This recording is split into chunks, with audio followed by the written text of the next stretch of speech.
চতুর্থ শ্রেণীর সুপ্রিয় শিক্ষার্থীরা, সানমুন অনলাইন স্কুলের আরও নতুন একটি ক্লাসে তোমাদের সবাইকে স্বাগত। নিশ্চয়ই তোমরা ভালো আছো। গত পর্বে আমরা আলোচনা করেছিলাম তোমাদের প্রাথমিক গণিত বইয়ের 34 ও 37 পৃষ্ঠা নিয়ে। তোমরা যারা গত পর্বটি যথাসময়ে দেখতে পারোনি, তোমাদের জন্য নিচের ডেসক্রিপশন বক্সে ক্লাসের লিঙ্কটি দেওয়া আছে, সেখানে ক্লিক করে চাইলে ক্লাসটি দেখে নিতে পারো। আজকের ক্লাসটিও তোমাদের জন্য খুবই গুরুত্বপূর্ণ হবে। আজ আমরা আলোচনা করব 38 ও 39 পৃষ্ঠা নিয়ে। এবার ছোট্ট বন্ধুরা, তোমরা তোমাদের গণিত বইয়ের 38 পৃষ্ঠাটি খুলে নাও। এখানে লক্ষ্য করো কাজ 3, ক ও খ পদ্ধতির মধ্যে কোনটি সহজ, কেন ব্যাখ্যা করো। এখানে দুটি উদাহরণ দেয়া আছে। প্রথম উদাহরণটির মধ্যে ক এবং ক দুটি পদ্ধতি দেখানো হয়েছে, আবার দ্বিতীয় উদাহরণটিতেও ক এবং ক দুটি পদ্ধতি দেখানো হয়েছে। এখন তোমাদেরকে বলতে হবে কোন পদ্ধতিটি সহজ এবং কেন সহজ। এবার আমরা প্রথমে ক পদ্ধতিটি লক্ষ্য করি। এখানে দেখো 326 গুণ 203। এখানে প্রথমে 3 দিয়ে উপরের 3টি সংখ্যাকে গুণ করা হয়েছে, তারপর দশক স্থানীয় অঙ্ক 0 দিয়ে উপরের 3টি সংখ্যাকে গুণ করা হয়েছে, তারপর শতক স্থানীয় অঙ্ক 2 দিয়ে উপরের 3টি সংখ্যাকে গুণ করা হয়েছে। এভাবে গুণফল বের করা হয়েছে। কিন্তু খ পদ্ধতিতেও আমরা দেখতে পাচ্ছি 326 গুণ 203, অর্থাৎ একই অঙ্ক। এখানে কিভাবে গুণ করা হয়েছে? প্রথমে 3 দিয়ে উপরের 3টি সংখ্যাকে গুণ করা হয়েছে, গুণ করে 978 পাওয়া গেছে। এখন কিন্তু লক্ষ্য করার বিষয় হচ্ছে দশক স্থানীয় অঙ্ক 0 দিয়ে কিন্তু উপরের 3টি সংখ্যাকে এখানে গুণ করা হয়নি। 0 দিয়ে গুণ না করে ডাইরেক্ট শতক স্থানীয় অঙ্ক 2 দিয়ে গুণ করা হয়েছে। এবার দেখো দ্বিতীয় লাইনে কিন্তু আমরা সাধারণত একক স্থানের নিচে একটি শূন্য বসাই, কিন্তু এখানে দুটি শূন্য বসানো হয়েছে। কেন বসানো হয়েছে? কারণ আমরা দশক স্থানীয় অঙ্ক দিয়ে গুণ করিনি, আমরা গুণ করেছি শতক স্থানীয় অঙ্ক দিয়ে। তোমরা সব সময় মনে রাখবে, দশক স্থানীয় অঙ্ক দিয়ে গুণ করলে একক স্থানের নিচে একটি শূন্য বসাতে হয়। শতক স্থানীয় অঙ্ক দিয়ে যদি আমরা গুণ করি তাহলে একক এবং দশক স্থানে দুটি শূন্য বসাতে হয়। একইভাবে যদি আমরা হাজার স্থানীয় অঙ্ক দিয়ে গুণ করি তাহলে কিন্তু একক, দশক এবং শতক স্থানে 3টি শূন্য বসাতে হয়। তাই এখানে দুটি শূন্য বসানো হয়েছে। এবার 2 দিয়ে গুণ করে উপরের 3টি সংখ্যাকে কত পাওয়া গেল? 652। এবার এখানে যোগ করে গুণফল পাওয়া গেছে। এবার যদি তোমরা লক্ষ্য করো যে কয়ের গুণফল হচ্ছে 66178, ক্ষয়ের গুণফল 66178। এবার যদি আমরা পরের উদাহরণটি লক্ষ্য করি তাহলে ক নম্বর অঙ্কটি লক্ষ্য করো 138 গুণ 70। এখানে প্রথমে 0 দিয়ে 8, 3 এবং 1কে গুণ করা হয়েছে, তারপর 7 দিয়ে 8, 3, 1কে গুণ করে যোগ করে গুণফল পাওয়া গেল 9660। একইভাবে খকেও গুণ করা হয়েছে, কিন্তু এখানে একটু ব্যতিক্রমটা কি?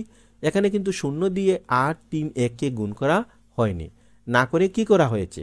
7 দিয়ে উপরের 3টি সংখ্যাকে গুণ করে গুণফল কত পাওয়া গেছে? 966। যেহেতু 0 দিয়ে গুণ করা হয়নি তাই 966 এর ডান পাশে একটি শূন্য বসানো হয়েছে। আমরা যদি এই দুটি পদ্ধতি তুলনা করি তাহলে আমরা বলতে পারি ক্ষয়ের চাইতে ক্ষয়ের পদ্ধতিটি সহজ। কারণ আমরা 0 দিয়ে গুণ করে যে গুণফল পেয়েছি, 0 ছাড়া গুণ করেও গুণফল একই হয়েছে। তাই আমরা কেন শুধু শুধু ঝামেলা বাড়াতে যাব? আমরা ক পদ্ধতিটি অনুশীলন করব। তারপরও তোমাদের বইয়ের রাজু বলছে খ পদ্ধতিটি সংক্ষিপ্ত বলে মনে হচ্ছে, পার্থক্যটি কি? এবার মিনা বলছে 0 এর গুণ বাদ দেওয়া হয়েছে। ক পদ্ধতিতে 0 দিয়ে গুণ করা হয়েছে, খ পদ্ধতিতে 0 এর গুণ বাদ দেওয়া হয়েছে। এটি একটি ভালো বুদ্ধি, তবে অঙ্কগুলোর স্থানের ব্যাপারে আমাদের সতর্ক থাকতে হবে। এটি কিভাবে? যেমন আমরা এখানে দশক স্থানীয় অঙ্ক দিয়ে যদি আমরা উপরের 3টি সংখ্যাকে গুণ করি তাহলে শতকের স্থানে একটি শূন্য বসাই, কিন্তু শতকের স্থানের সংখ্যা দিয়ে যদি আমরা গুণ করি তাহলে একক এবং দশকের স্থানে দুটি শূন্য বসাতে হবে। আমরা সাধারণত দ্বিতীয় লাইনে এসে একটি শূন্য বসাই, কিন্তু এখানে দ্বিতীয় লাইনে মনে করে অর্থাৎ খেয়াল করে আমাদের দুটি শূন্য বসাতে হবে। তাই আমরা গুণ করার ক্ষেত্রে যদি গুণকের মধ্যে শূন্য থাকে তাহলে আমরা শূন্যর গুণ না করেও অঙ্ক সমাধান করতে পারি। কিভাবে করতে পারি আমরা এতক্ষণ দেখে নিলাম। আশা রাখি তোমরাও বুঝতে পেরেছ। এবার আসো আমরা এই শূন্যর গুণ ছাড়া এই অঙ্কগুলো কিভাবে সমাধান করা যায় একটু দেখে নেই। 1 নম্বর অঙ্কটি তোমরা লক্ষ্য করো, 162 গুণ 202। আমরা প্রথমে 2 দিয়ে একক স্থানীয় অঙ্ক 2 কে গুণ করব। 2 দিয়ে কত? 4। 2 দিয়ে আমরা 6 কে গুণ করি, 2 6 12, 12 বসবে এখানে 2, হাতে থাকবে 1, 2 দিয়ে 1 কে গুণ করলে হয় 2 1 2 আর হাতের 1 3।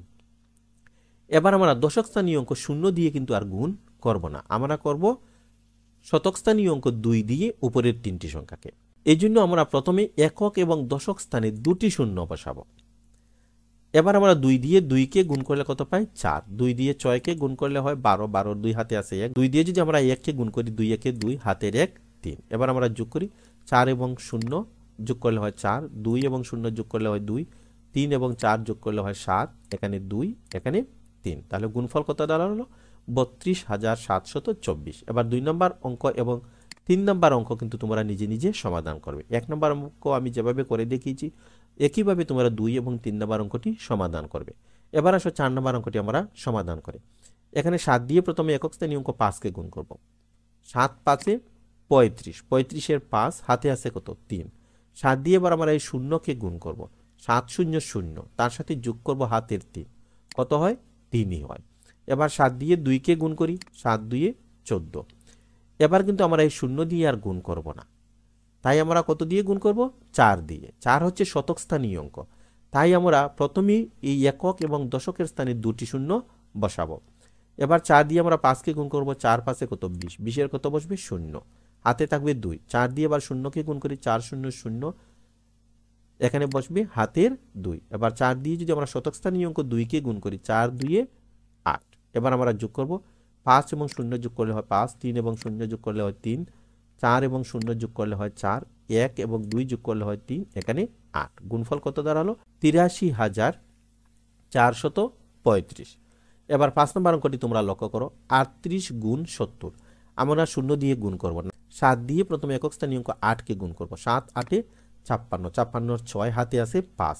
এবার 7 দিয়ে আমরা 3 কে গুণ করব, 3 সাথে 21 আর 5 হচ্ছে 26। এখন দেখো আমরা 0 দিয়ে কিন্তু গুণ করিনি, তাই আমরা কি করব? সব ডান দিকে, অর্থাৎ 266 এর ডান দিকে এই 0 আমরা বসিয়ে নেব। তাহলে গুণফল কত দাঁড়ালো? 2660। এবার 6 নম্বর অঙ্কটি তোমরা নিজে নিজে সমাধান করবে, কারণ 5 এবং 6 একই রকম। এবার 7 নম্বর অঙ্কটি তোমরা লক্ষ্য করো, 123 গুণ 300। আমরা কিন্তু প্রথমে শূন্যের গুণ করব না, না করে কি করব? 3 দিয়ে একক স্থানীয় অঙ্ক 3 কে গুণ করব। 3 3 কত? 9। এবার আমরা 3 দিয়ে 2 কে গুণ করব, 3 2 6। এবার 3 দিয়ে শতক স্থানীয় অঙ্ক 1 কে গুণ করলে পাই 3 1 3। আমরা কিন্তু এই দুটি শূন্য দিয়ে গুণ করিনি, তাই আমরা কি করব? এই 369 এর ডান দিকে এই দুটি শূন্য আমরা বসিয়ে নেব। তাহলে গুণফল কত দাঁড়ালো? 34,900।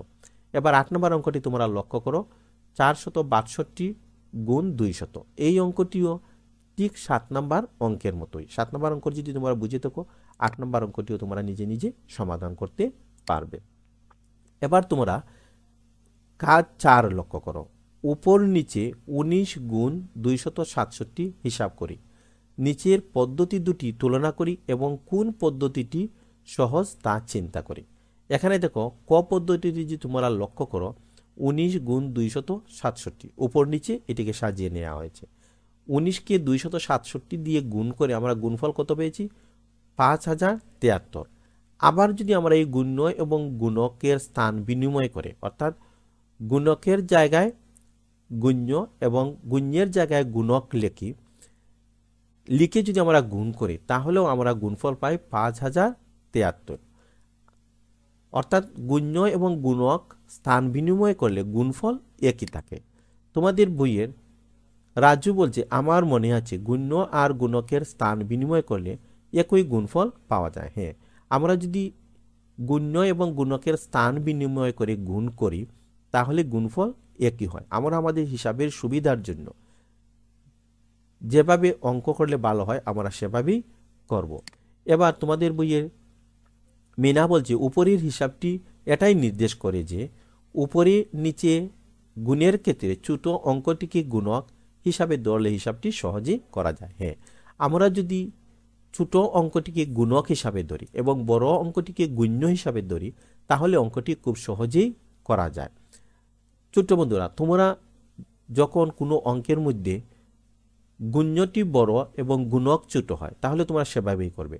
যদি কোনো অঙ্কতে দেখো গুণ্য ছোট এবং গুণক বড়, অর্থাৎ উপরের সংখ্যাটি ছোট নিচের সংখ্যাটি বড়, তাহলে তোমরা গুণ্য এবং গুণকের স্থান বিনিময় করে তোমরা উপরে গুণক এবং নিচে গুণ্য লিখেও সমাধান করতে পারবে। তবে সবসময় মনে রাখবে, উপরে বড় সংখ্যা এবং নিচে ছোট সংখ্যা দিয়ে গুণ করলে সহজে গুণ করা যায়। এবার আসো আমরা কাজ 4 নিচের গুণগুলো তুলনা করে পার্থক্য বলি। এখানে ক এবং খ এই দুটি অঙ্ক তোমরা নিজে নিজে সমাধান করবে। আমরা সমাধান করব গ এবং গ। ক এবং খ এর চাইতে গ এবং গ একটু জটিল এবং কঠিন। তোমরা যদি গ এবং ঘ ভালো করে লক্ষ্য করো, তাহলে কিন্তু ক এবং খ খুব সহজেই সমাধান করতে পারবে এবং কোন পদ্ধতিটি সহজ সেটিও তোমরা নির্ধারণ করতে পারবে। এবার গ নাম্বার অঙ্কটি তোমরা লক্ষ্য করো, 48 গুণ 1273। আমরা প্রথমে 3 দিয়ে 8কে গুণ করব। 3 8 কত? 24। 24-এর 4 হাতে আছে 2, 3 দিয়ে আমরা 4কে গুণ করি, 3 4 12 আর 2 হচ্ছে 14। এবার দশক স্থানীয় অঙ্ক 7 দিয়ে গুণ করব। এই জন্য প্রথমে একক স্থানে একটি শূন্য দেব। 7 দিয়ে যদি আমরা 8কে গুণ করি, 7 8 56, 56-এর 6 হাতে আছে 5। 7 দিয়ে যদি আমরা 4কে গুণ করি, 4 7 28 আর 5 হচ্ছে 33। এবার আমরা শতক স্থানীয় অঙ্ক 2 দিয়ে গুণ করব। এই জন্য একক এবং দশক স্থানে দুটি শূন্য দেব। 2 দিয়ে যদি আমরা 8কে গুণ করি, 2 8 16, 16-এর 6 হাতে আছে 1। 2 দিয়ে যদি আমরা 4কে গুণ করি, 2 4 8 আর হাতের 1 হচ্ছে 9। এবার আমরা হাজার স্থানীয় অঙ্ক 1 দিয়ে গুণ করব। এই জন্য আমরা একক, দশক এবং শতকের স্থানে 3টি শূন্য বসাবো। এবার 1 দিয়ে যদি 8কে গুণ করি, 8 একে 8। 1 দিয়ে যদি আমরা 4কে গুণ করি, 4 একে 4। এবার আমরা যোগ করব। এখানে 4 এবং 0 যোগ করলে হয় 4। এখানে 4 এবং 6 যোগ করলে হয় 10। 10-এর সাথে 0 যোগ করলে 10ই থাকে, তাই এখানে কত বসবে? 10-এর 0 হাতে থাকবে 1। 1 এবং 3 যোগ করলে হয় 4। 4 আর 6 হচ্ছে 10। 10 আর 0 10, হাতের 1 যোগ করলে হয় 11। 11-এর 1 হাতে আছে 1। এবার 3 আর 9 হচ্ছে 12 আর 8 হচ্ছে 20 আর হাতের 1 হচ্ছে 21। 21-এর 1 হাতে আছে 2। 4 আর হাতের 2 হচ্ছে 6। গুণফল কত দাঁড়ালো? 61,104। এবার ঘ নাম্বার অঙ্কটি তোমরা লক্ষ্য করো, 1273 গুণ 48। এখানে আমরা কি করেছি? এই গুণককে গুণ্যের জায়গায় লিখেছি এবং গুণ্যকে গুণকের জায়গায় লিখেছি, অর্থাৎ গুণ্য এবং গুণকের স্থান পরিবর্তন হয়েছে। এবার আমরা 8 দিয়ে 3কে গুণ করি, 3 8 24-এর 4 হাতে আছে 2। 8 দিয়ে যদি আমরা 7কে গুণ করি, 7 8 56 আর 2 হচ্ছে 58-এর 8 হাতে আছে 5। 8 দিয়ে যদি আমরা 2কে গুণ করি, 8 2 16 আর 5 হচ্ছে 21। 21-এর 1 হাতে আছে 2। 8 দিয়ে যদি আমরা 1কে গুণ করি, 8 একে 8 আর 2 হচ্ছে 10। এবার আমরা 4 দিয়ে গুণ করব, এই জন্য একক স্থানে একটি শূন্য বসাবো। এবার 4 দিয়ে যদি আবার 3কে গুণ করি, 3 4 12, 12-এর 2 হাতে আছে 1। 4 দিয়ে 7কে গুণ করলে 4 7 28 আর হাতের 1 হচ্ছে 29। 29-এর 9 হাতে আছে 2। 4 দিয়ে যদি আমরা এই 2কে গুণ করি, 4 2 8 আর হাতের 2 হচ্ছে 10। 10-এর 0 হাতে আছে 1। 4 দিয়ে 1কে গুণ করলে হয় 4 1 4 আর হাতের 1 হচ্ছে 5। এবার আমরা যোগ করব, 4 এবং 0 যোগ করলে হয় 4। 8 এবং 2 যোগ করলে হয় 10। 10-এর 0 হাতে আছে 1। 1 আর 9 হচ্ছে 10 আর হাতের 1 হচ্ছে 11। 11-এর 1 হাতে আছে 1। 0 এবং 0 এর সাথে যদি হাতের 1 যোগ করি, তাহলে এখানে কত হবে? 1। 1 আর 5 যোগ করলে হয় 6। এখানেও গুণফল কত হলো? 61,104। আমরা দুটি গুণের ক্ষেত্রেই দেখলাম গুণফল সমান, কিন্তু এখানে একটি জিনিস লক্ষণীয় কি, যে এখানে আমরা গুণ্য ছিল 2 অঙ্ক বিশিষ্ট এবং গুণক ছিল 4 অঙ্ক বিশিষ্ট, কিন্তু ঘ নম্বরে আমরা দেখলাম গুণ্য 4 অঙ্ক বিশিষ্ট এবং গুণক 2 অঙ্ক বিশিষ্ট। আমরা সবসময় এখান থেকে লক্ষ্য করব যে সংখ্যাটির গুণ্য বড় গুণক ছোট, সেটি কিন্তু হিসাব সহজে করা যায়। তাই তোমরা সবসময় কি করবে? উপরে বড় সংখ্যা লিখবে এবং নিচে ছোট সংখ্যা লিখবে, তাহলে খুব সহজেই অঙ্কগুলো সমাধান করা যাবে। এবার 5 নাম্বার অনুশীলনমূলক কাজ, সহজ পদ্ধতিতে উপর নিচে গুণ করো। এখানে দেখো 6টি অঙ্ক আছে, এখান থেকে আমরা 3টি অঙ্ক সমাধান করো, বাকি অঙ্কগুলো তোমরা সমাধান করতে পারবে যদি আমাদের এই ক্লাসটি ভালো করে ফলো করো। এবার আসো আমরা সহজ পদ্ধতিতে গুণ করব। তাহলে প্রথম অঙ্কটি হচ্ছে 21 গুণ 459। সহজ পদ্ধতিতে গুণ করার জন্য এই অঙ্কটিকে আমরা উপর নিচে সাজিয়ে নিব। উপরে বড় সংখ্যা লিখব এবং নিচে ছোট সংখ্যা লিখব। এবার আমরা গুণ করব 1 দিয়ে 9কে, 9 একে 9, 1 দিয়ে 5কে গুণ করলে পাই 5 একে 5, 1 দিয়ে 4কে গুণ করলে হয় 4 একে 4। এবার আমরা দশক স্থানীয় অঙ্ক 2 দিয়ে গুণ করব, এই জন্য একক স্থানে একটি শূন্য দিব। 2 দিয়ে 9কে গুণ করি, 9 2 18, 8 হাতে আছে 1। 2 দিয়ে 5কে গুণ করলে হয় 5 2 10, আর 1 হচ্ছে 11, 11 1 হাতে আছে 1। 2 দিয়ে যদি আমরা 4কে গুণ করি, 4 2 8, আর হাতের 1 হচ্ছে 9। এবার আমরা যোগ করি, 9 এবং 0 যোগ করলে হয় 9, 5 এবং 8 যোগ করলে হয় 13, 13 3 হাতে আছে 1, 4 আর 1 5, আর হাতের 1 হচ্ছে 6, এখানে 9। আমরা কিন্তু খুব সহজেই অঙ্কটি সমাধান করলাম। এবার 5 নম্বর অঙ্কটি তোমরা লক্ষ্য করো, এখানে আছে 40 গুণ 178। আমরা এটিকে সহজ পদ্ধতিতে গুণ করার জন্য উপরে লিখেছি 178 এবং নিচে লিখেছি 40, অর্থাৎ প্রথমে বড় সংখ্যাটি লিখেছি, নিচে ছোট সংখ্যাটি লিখেছি।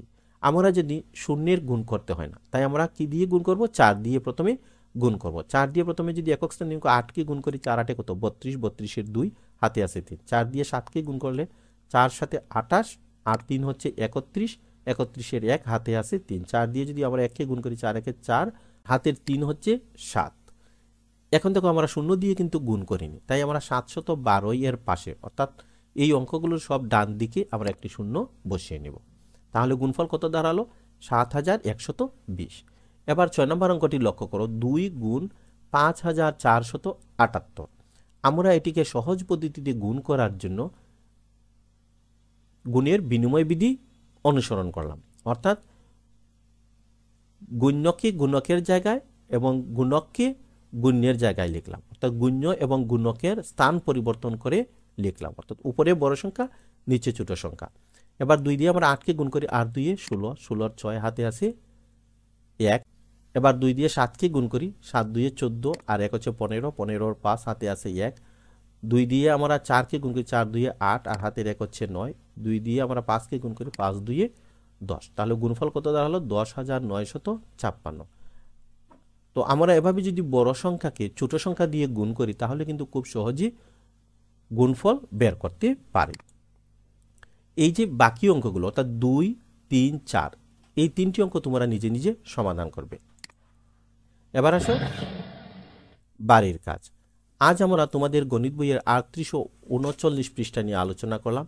এই দুটি পৃষ্ঠা তোমরা বারবার অনুশীলন করবে এবং যে কাজগুলো তোমাদেরকে নিজে করার জন্য দিয়েছি, সেই কাজগুলো তোমরা করে নেবে। এতক্ষণ আমাদের সাথে ধৈর্য ধরে থাকার জন্য তোমাদের সবাইকে আন্তরিক ধন্যবাদ। ভালো থেকো, সুস্থ থেকো। পরবর্তী ক্লাসটি দেখার আমন্ত্রণ জানিয়ে এখানেই বিদায় নিচ্ছি।